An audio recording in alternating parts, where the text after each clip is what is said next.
Hello, welcome to Me and My Tiny Human. As the title of this episode suggests, this is all about sleep. And please let me preface this by saying this is not advice. None of what I'm about to say to you is me saying this is the way you should do things. Nothing is me saying if you are doing something different to this or you believe something different to this, it is wrong. Everybody, calm down. Calm down. Sleep is one of those topics that people get real testy about. And that's mostly because you're getting F all of it. Really? So your kind of fuse is already on the short side. But people have a lot of opinions. And also, I mean, this happens in a lot of things with parenting. I feel like people follow some people's advice. Now, if that person on the end of that advice is saying this is the 100% foolproof silver bullet method that's going to make your child sleep 12 hours a night, and you then try that method and it doesn't work, I can understand how that sets you up to fail, and you can feel like, is it something wrong with me? Is there something wrong with my child? But a lot of this information is just kind of out there, right? And you consume it. And if you try it and it doesn't work, like, I don't know that you need to be shouting at people saying, like, you said that this worked for you and it didn't work for me. Every baby's different. You know, I've said before that is the most annoying advice you'll ever get, but it's annoying because it's also true. Like, you might have a child that literally sleeps from the day it's born and you never have an issue. And if that is you, well done you. I mean, really enjoy it. And if you tell people about it, that's fine. Again, apparently, if we have a sleeper, not allowed to tell anybody about it. We've got to go, oh, God, in the trenches. Whew. I'm sorry, but I put in some serious, serious work getting my kid to be a sleeper. I also put up with a lot of crying and emotional moments that were very, very difficult for me. She was fine. We weren't in a controlled crying situation where I'm leaving her in her room for 4 days to work it out herself. I'm talking like 2 or 3 minutes. But the whole process of getting to that point was really, really tough. And coming out the other side of it, I'm like, do I tell everybody every 5 seconds that she's a good sleeper? No. If somebody asks me, will I say, yeah, she is good? But I say it because it took a really long time to get here, and it didn't just happen by magic, and she wasn't a perfect sleeper from the beginning. And it will probably change a million times over because already it's changed a bunch, and I've come out of a situation 3 weeks ago where she was randomly getting up at 4:15 for no reason, and then I'm like, fantastic, great, why are we here? No idea. I've done all the things on the checklist. I have not a clue what's happening. So I thought I'd share some of my experience through this phase, some of the things that I've noticed, and if it helps you, great. If it doesn't, great. Like, take away from it what you will. None of it is me saying that this is the way to do things. I don't think I nailed it perfectly, but for me, sleep was number one, top of the list priority, because I was on my own. So there was no, you know what, it's been a big old night. You can look after the kid this morning, babe. It was like, if we are up at 3 a.m., I'm on that bouncy ball, or I've got the kid on the boob. And then if she's up 700 more times, it is me. Doesn't matter if she needs a feed or not. I'm the one tap dancing. And I knew I was going back to work at 4 months. I knew I had to kind of get things under control. I went back to work at 4 months, which is the exact same time as the sleep regression kicks in. So that was poor timing on my part. I will be honest. When I was kind of in the midst of it, I was like, this might not have been the best idea. But anyway, we got through it and I'm still alive. But I definitely wanted to get on top of this. I read every book known to man before I actually had a baby. I had like a plan on my little notepad of like what things I should expect in each of the weeks, and looked at none of it. But who cares? For me, I knew absolutely nothing about the process, what you do, how you like work on helping your child sleep, what happens to their brain at certain phases. Like, I knew nothing about it. So I just wanted to understand the lay of the land at least.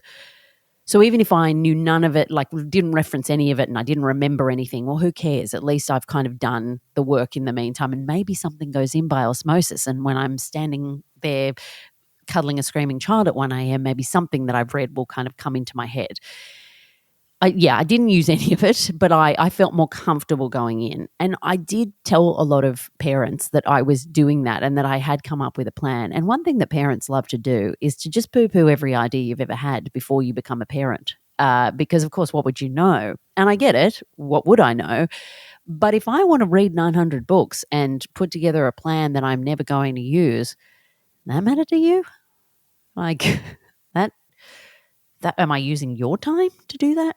Did I hire you to read through that stuff and transcribe it for me? No, I didn't. I just did it on my own. So if I don't use it, no worries. But the number of like, oh my God, why'd you bother doing that? It's like absolutely pointless. I'm like, okay, all right. I'm over here managing my own time. So I think I can do that now. I'm a fully grown adult. So why don't you leave me to it and just zippity your mouth? But yeah, I was really, really focused on this. So this was like a bit of an obsession with me. The things that I have kind of taken away from my time, and it took about 8 months, I think, until my baby started sleeping through. That is, I have heard, pretty good. But we were on that sleep training train from about 5 months, kind of getting things rolling. I did try to start at 4 months. I would not advise that. She had a really good bout of like 10 days of sleeping through the night just before the 4-month sleep regression hit. It hit about a couple of weeks probably before she was 4 months. So I, in my naivete, thought, great, we've gotten there. Fantastic. But then, of course, everything goes upside down. You know, they just don't do the things that they used to do. They're waking up at weird times. You don't really know. Like you can feel that they don't even know what's going on. You know, there's kind of no rhyme or reason. And when I sort of started to see the glimmers of it, I was straight on the phone to the sleep consultant. What do I need to do? You know, because the one thing that everybody tells you, and the phrase that you will hear a lot, is put them down drowsy but awake. And I mean, that phrase will haunt you in your dreams until it is actually possible to do that. And until the time that it is possible to do that, unless you've got a lovely baby who from day dot's just happy to go on in the cot and be like, I'm awake and I'll put myself to sleep. If that's you, I'm happy for you. That is absolutely brilliant. But for me, probably like it took 5 months through that entire time, I was like, this is never going to be possible with this child. Like I am bouncing this kid to sleep. I am then putting this kid down with such precision and softness in the hopes that not a hair on her head moves when she hits that mattress and that she has no idea that she's no longer in my hands. I also had the Snoo until she was kind of too big for it. So that was kind of good because it did some rocking motion, and I really like that. I borrowed it. I know they're expensive and I know it's like out of reach for a lot of people. I borrowed it. I didn't pay for it.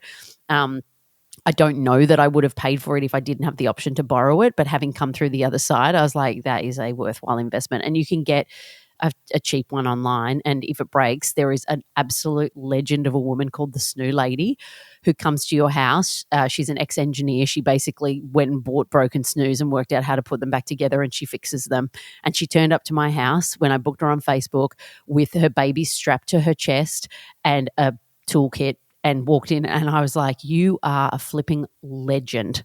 And like watching somebody like that who could function and have a child with her coming to work, I was just like, oh my gosh. Meanwhile, I'm in the throes of this hellish sleep regression time, and I'm just looking at this woman going, you are a goddess. So anyway, I highly recommend that. But I was, I just could not get my head around this concept of drowsy but awake. I'm like, how do you put this child into a cot anything other than dead asleep and feel like you're going to get her to stay asleep? So for that time, you'll hear that term so much. And for me, I just thought it was never, ever, ever, ever, ever going to be a possibility. But then one day it is. And I would say one of the things that I learnt through the process is that accident is your absolute best friend. The very first time that she went into her cot drowsy but awake and went to sleep, I I think I tried to put her down a couple of times. She was having none of it. I'd bounced her. She'd fallen asleep. I put her down. She woke up. She's crying. I was busting for the loo, like wet my pants. I've been at this for like God knows how long. I mean, at that time, it wouldn't be unusual for you to be sitting there and bouncing this kid for like an hour and a half. Who knows? So I was just about to wet my pants, and I was like, "Where am I going to put this kid? I can't put this kid anywhere. I have to put her in her cot, and if she cries, I'm just going to have to run back and get her, and just do the wee and run back and get her." And wouldn't you know it, by the time I'd finished the wee, she was quiet, and off she went to sleep. Now, once that happens once, it doesn't happen every single time. So it's not like, well, problem solved. But I would say that one of the things I found super helpful was things you can't plan, like busting for a wee or just needing to do something that involves getting her out of your hands. That's why they say when you put them down to sleep, when they're trying to go to sleep at first and they're still learning, and they will cry. Like, again, another thing I would flag that I feel like is fundamental, unless you have a really good sleeper that just doesn't cry, I would think it would be almost impossible to help a child become a good sleeper if you don't want to hear any crying at all. Like if you don't want to hear any crying, like nobody wants to hear crying, but there is certainly a point at the process where you start to register, that is an I need you right now cry. That's a get the F out of my face. I'm so tired. Can you just let me sleep cry? And I definitely started to recognize that. There was a cry that she did, which was absolutely, I mean, it sounded like she was being murdered. And I worked out, she was like, I'm exhausted. Like, get me. And once I put her in the cot, she would actually be fine. Whereas months earlier, I would have heard that cry and gone, oh my God, she needs me. And I would have like dragged her out and bounced her and whatever. But I started to realize, no, that's I am so exhausted. I just want to go to sleep. So when you get to that point, you can start to hear, okay, this isn't a I need you, something's really wrong cry. This is just I have no form of communication other than these wails, and I'm exhausted and I don't really know how to go from being awake to being asleep. And once you kind of get that in your head, I found that really helpful. I'm like, she's all right. She's fine. She's just really frustrated. And it's going to take her a while to do this. But one of the greatest pieces of advice when I started to put her in, I would get straight in the shower. Cannot hear anything in the shower. Now, I would have the monitor there watching her. And unfortunately had that green, yellow, orange, red light on, and it was just constantly in the red. And I'm like trying not to look at it. But I couldn't hear her. So, that takes some of the pain away. And then sure enough, most of the time, by the time you finish your shower, she's done. Now, some nights or some naps, she's not, and it's painful. And, you're not leaving them in there for 20 minutes. But the kind of approach to sleep training, and I think it's got a really bad rap, like that sleep training idea. Like as soon as people hear that, they think, oh, you just left your child in a room for 3 hours and let her fend for herself. And it's like, no, it's not that. And a lot of it takes time. A lot of it takes a lot of time. I did a lot of the sleep training after she kind of came through the regression and we hit that 5-month mark. And then I was starting by trying to get her to extend her naps, because one of the things she sucked at, I mean, she didn't suck at it. That's really harsh. She sucked. She just didn't know how to do it. She did not suck. It just wasn't her early forte. She was much better night sleeper than she was a day sleeper. I was still getting up multiple times a night, but she was much better at going a bigger stretch at night than she was in the day. Like in the day for most of her early life, like if I got 20 minutes, that was a good nap. And when you are looking after this child on your own all day, every day, and the only gap you get is 20 minutes every few hours or whatever, that's not quite enough. So, yeah, I sleep trained her. We focused on that. It was really difficult, like trying to extend their day naps so that she's sleeping more than 20 minutes. Like she'll wake up and then you do have to sit there and listen to her cry and hope that she will try and eventually – we'll hope that she will eventually work out how to go back to sleep.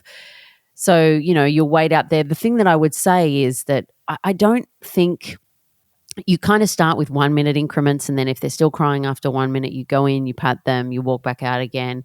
After a few days, I think it goes up, or each day or something, it might go up 2 minutes, 3 minutes. I think 3 minutes was the maximum. But she would never cry to the maximum. I think I might have gone in there to pat her once through the whole process, but you reset the clock every time they kind of stop crying. And obviously, if she's crying and then she's stopping, like, we're not in disaster stations, she's just frustrated and irritated, and then she kind of stops and she gives it a try again, and then it doesn't work, and she's frustrated and she cries again. So I wasn't standing outside listening to a crying baby, but because you would literally be standing there watching the monitor and then be like, please, please, please, please, please, please, and then she'd start up again, and you'd be like absolutely an emotional wreck for the minute that felt like 45 minutes until she stopped crying, and then you're like, please, please, please, please, please, please.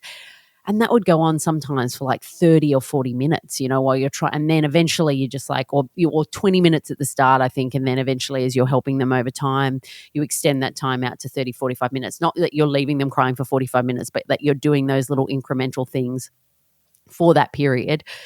And then you go in if it doesn't work, and, because they've got to actually get some sleep, and you pick them up and you rescue the nap and you put them in the carrier and off you go for a walk. And I did that more times than I can count. Like, I was doing about 30,000 steps a day during my maternity leave and, when I was looking after her, because she wanted to be carried. I went to the gym, did step class in particular, all the way to the very end of my pregnancy, and until my hips gave way. And then I was like, nope, not going to be doing this. I had one of those belly bands that's supposed to like pull up the pressure. They do nothing. Like, I've got this giant child and I'm like bouncing up and down. Anyway, when I came out the other side and my child wanted to be bounced all the time, people were like, did you do a lot of exercise during your pregnancy? I was like, yeah. They're like, yeah, she's probably used to movement. So I was like, well, that was a dumb idea, wasn't it? I wish somebody had told me that. I would have sat on my ass on the couch. I wouldn't have done this at all. But there were plenty of times. I mean, the majority of the time I'd have to go in and I'd have to rescue the nap, and then you just cuddle her to sleep, and that's it. If it didn't work today, we try again tomorrow. And then eventually over time you get there, but it takes a lot of work.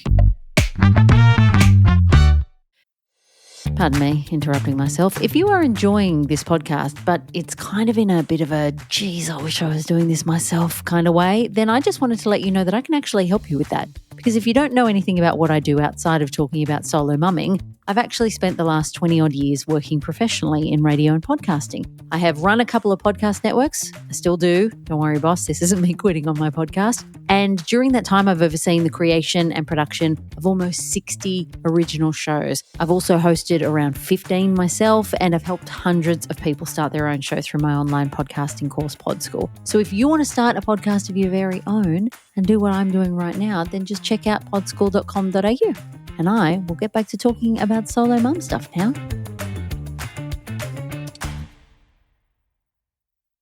Even now when she's sick, there's been maybe one day since she's kind of started sleeping really well where she was really sick and she would not get off me. And that was, again, I think one of the worst days of parenting. I actually recorded a little audio from it, and I thought nobody needs to hear this mental breakdown. It's always better when you can laugh about it post rather than actually hearing somebody who's wondering whether it's all been worth it at the time. But when she's sick particularly, or, I'm like, sleeping on me is not going to be the best thing for you. I move, you wake up, like, you need to be sleeping in your bed because you will get the best possible sleep. I will also get the best possible sleep if you are sleeping in your bed, and then I will be a better mum for you. You will feel like a happier kid. Like, we're all moving along better. This is better for everybody. I did not want to do the co-sleeping thing, not because I don't want to be near my child or I don't want to love her, or I think anybody who does it, I think it's wonderful. Like, if you want to do that, and like with anything to do with sleep, it is about what works for your family. If you want your kid in your bed, that lovely. But I could not work out, how do I get a night's rest when I am worried about rolling on her all the time? How do I set up bumpers on the bed like the bowling alley so that she doesn't fall out the side? How does she not wake up every time, see me and be like, hello?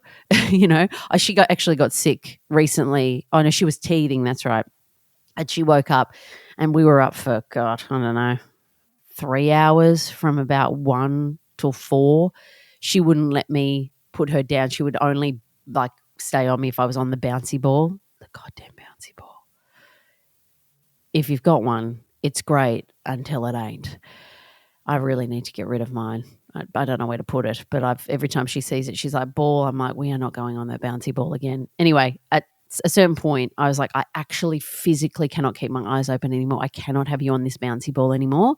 So I took her into bed and we laid down. She was having none of it because she's like, what is this? Why am I laying down? What is this place? Now, in my head, I'm thinking, this is actually excellent that you don't want to be here because I don't want you to get in the habit of feeling like you have to come in here because I know once it's an option for you, you'll only want to come in here and then I ain't getting no sleep and I can't function on no sleep.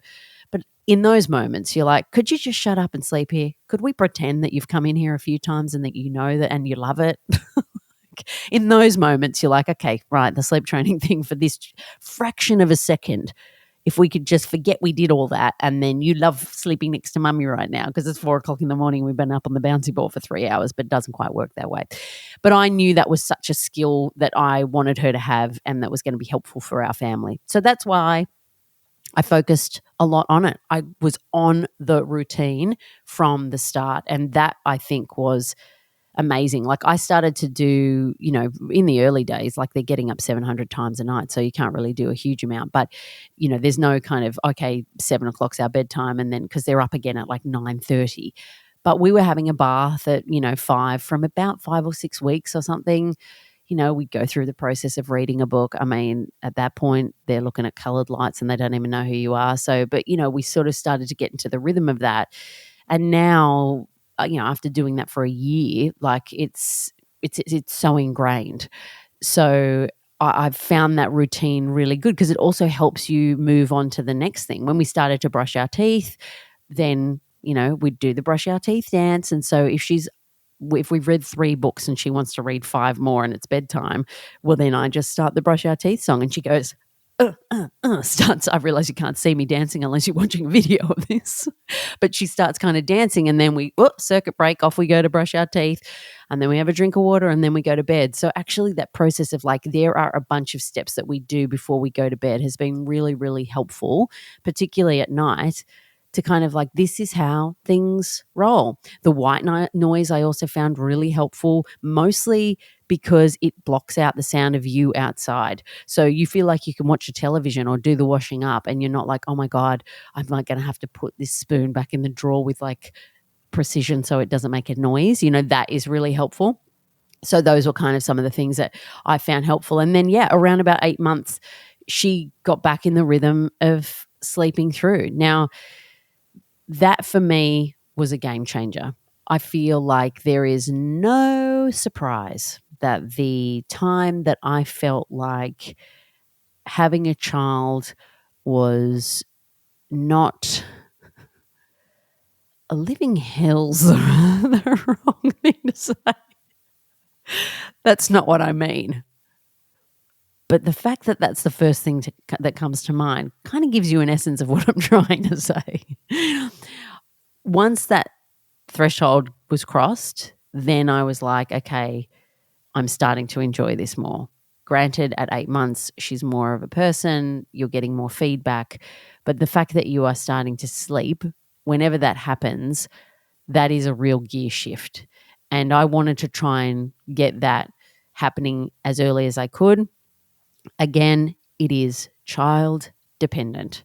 It is parent dependent based on what you value most and therefore what you can push through. You don't by any means need to have a child that's miserable to get a good sleeper. Like, I think I definitely recognized that her cries through this process were frustration. It wasn't pain. It wasn't sadness. It wasn't any of those things. It was frustration. And I think when I got my head around that, it made the process a lot easier to go through. And then by the end of it, you're like, thank God we did that. And then you have to do it again when they start waking up at 4:20 and you're not too sure why. And then you're back on the phone to the sleep consultant going, excuse me, I'm doing all the things and then they tell you that you've been leaving her up too long at the second half of the day and you realize that she's been awake for 6 hours instead of 5. And so she's waking up earlier because she's overtired, because that makes sense, because who doesn't get overtired and then wake up earlier? But these are the things these baby concepts that make absolutely no sense to anybody else in the world and that you don't know unless you do it all the time. And that's why I highly advise just getting straight on the phone to somebody who knows what they're talking about. If things have been bedding in for a good week, like she was getting up at 4:20, 4:30, 4:45. After a couple of days, I thought this is a bit of an anomaly. 7 days later, I thought this is my future and we are going to nip this in the bud. And then after that advice that I got off the phone from the sleep teacher, the next day we slept through till 6 o'clock. So, pay some people some money that know things that you don't. It would be my advice to you. So that is my story, my experience. I would say if I can give you any advice, it is to not measure yourself against anybody at all. Don't have a timeline for when you want your kid to sleep through, because some of them might not until they're 5 years old. But you can put all of the things in place to give them the best possible chance. And that's kind of how I felt. What I thought about it basically was, I want to give you the best possible chance to learn this and to be good at it. And if you're just not built for that, that's fine. But I want to be able to put all the groundwork there so that if you are going to be able to work out how to do this, then you've got everything you need to be able to do it. And that takes discipline, routine, structure. That's not some people's favorite thing. Me, on the other hand, love it. Love it. You tell me we're doing things at certain times, fantastic. Let's do it every day at that time. That is exactly what I want to hear. I will follow the rules to the letter. So that suited me down to a T. And yeah, the other thing to just be mindful of is that things will always change. Here I am thinking I've got a great sleeper, and then I'm up every day before work at 4:20, bouncing this kid on the bouncy ball going, why am I here again? How has this happened? And then you realize that you just got to shift a few things and you change it. And I'm sure we'll have nights where she's teething and I'll be up for 5 hours, and, once she starts to have nightmares, she'll be in my bed. But I guess the groundwork is laid. And then wherever we go to from here is the wild adventure that we're both a part of, that I somehow signed up for. No, I love it. I do love it. I mean, do I love it? I love her. I love her. There's a lot about the it that I don't love, but I love her very much, and I'm very glad that I did it. Anyway, if you wanted to share any of your thoughts, feelings, if you had any questions about things, there is a link where you can submit questions in the description of this episode. If you are enjoying the show, if you want to share it with someone, even if they just want to laugh at someone doing it solo, or you've got a friend that wants to do it themselves and they're like, this is actually not a possibility, send them my way. I'm still here. I'm still breathing. I'm still alive. I smile from time to time. Everything will be just fine if you do it on your own, I promise. And I will see you next week.